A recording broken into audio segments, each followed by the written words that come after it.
Rebecca, and I really came out today because of the networking. I love that BioBuzz was doing an event for the first time in so long, and my coworkers were like, let's just go, and so we came, and it's been awesome. I got involved because I think it's really important that we get people involved in the industry. There are a lot of folks that really need a little bit of help to get familiar with the science and the engineering. So my name is Amrita Jaishankar. I'm the Executive Director of the Maryland Stem Cell Research Fund. I've been a part of the BioBuzz community for over 10 years now, starting first way back when I was still a postdoc.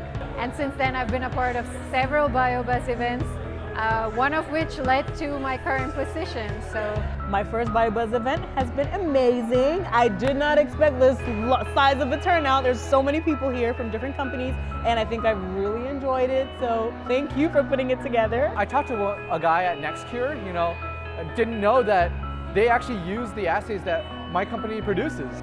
Being a part of BioBuzz events, it's really close to my heart. First event, and I'm glad I came. Very happy to hear that you guys do this every month. I will be here every single month.